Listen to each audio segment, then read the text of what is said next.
everyone. Since we're all stuck inside, I thought I would update you on some of the new items in my watercolor field kit.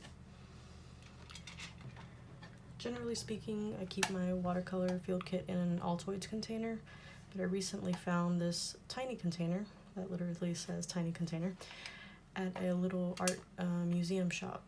So I picked it up and I was like, perfect. It's a little tiny toolbox. So I'll show you what's inside. I think you probably remember some of these items from my DIY. If you haven't seen the DIY, it is in a link in the description below.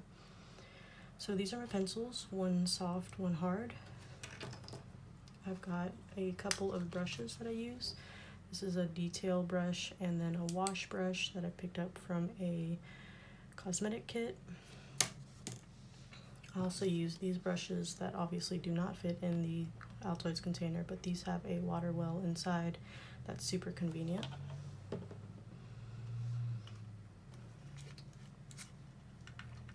Here's some erasers.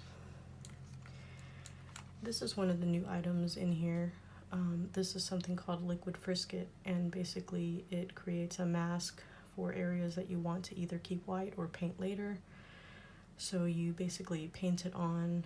I do not recommend that you use your brushes for this. This stuff will ruin your brushes.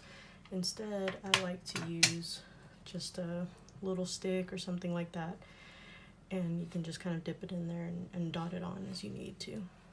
But it helps kind of plan your painting in advance and not have to, you know, work around an area so much.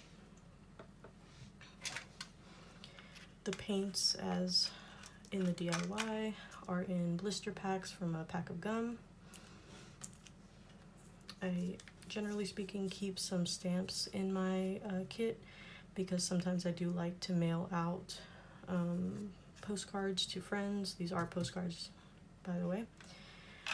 This is used to remove the postcard from the pad. It's got some glue on the side, and if you try to rip it off, sometimes you can rip your painting, and you don't want to do that. And then finally, I've got some little scrap pieces of fabric that I use to blot the paintbrush or clean it if necessary. And it all fits conveniently in this little tiny container. So that's everything in my watercolor kit. I hope you enjoy the rest of this video. I'm going to paint this drawing that I made while I was in Big Bend that I'm just getting around to painting. Sometimes I have time to paint things on site, sometimes I don't.